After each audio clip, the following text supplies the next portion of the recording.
दिल्ली में अभी चुनाव के नतीजे पूरी तरीके से स्पष्ट भी नहीं हुए हैं कि बीजेपी की जीत पर विपक्ष जो है वो ईवीएम पर दोष साध रही है। विपक्ष की तरफ से अभी से ही ये रोना रोया जा रहा है कि गलती ईवीएम की है, हमारी नहीं है। ऐसा हम नहीं कह रहे, ऐसा भारत सरकार के केंद्रीय मंत्री जीतन राम मांझी का कहना है। एनडीए के नेता जीतन राम मांझी कह रहे हैं कि अभी तो पूरी तरीके से जीत साबित भी नहीं हुई, हालांकि हमें पता है कि जीत हमारी ही होगी, लेकिन इसके बावजूद अभी से ही विपक्ष का रोना शुरू हो गया है। वो लोग कल से ही ये कह रहे हैं कि गलती ईवीएम में है, वोटिंग में गलती है, बैलेट पेपर में गलती है।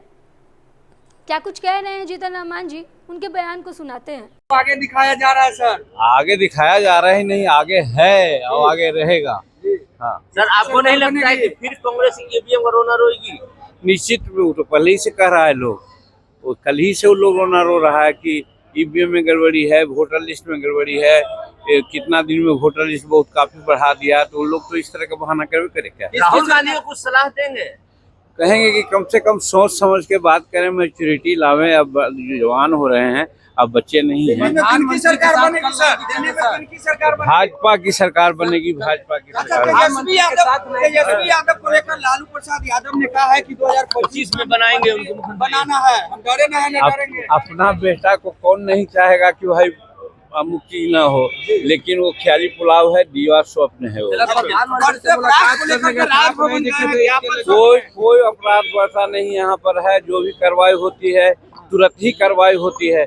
पहले एक अन्य मार्ग में लोग कंप्रोमाइज करते थे कबड्डी अपराधियों से और विक्टिम से, आज वो नहीं हो रहा है। जहाँ कार्रवाई होती है घटना तुरंत उस पर कार्रवाई होती है। आप देखिए तेजस्वी जी कह रहे हैं कि बिहार के मुख्यमंत्री नहीं टीके चला रहे हैं। ना वो तो उनका जो बरगलाना है बोलेंगे, और का विकास और यहाँ के बारे में थोड़े बोलेंगे। प्रधानमंत्री से मुलाकात में नहीं, आप नहीं दिखाई दिए, आरजेडी सवाल कर रहे हैं। हमको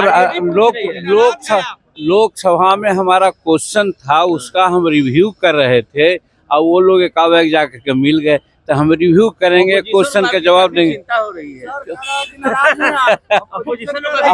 अपोजिशन की चिंता बेकार है। हम लोग एनडीए में है, एनडीए एकदम पहाड़ और चट्टान की तरह एक है। पांचों पांडव मिलकर के बिहार में भी हम लोग 225 सीट लावेंगे। कोई नाराजगी नहीं है, कोई नाराजगी नहीं।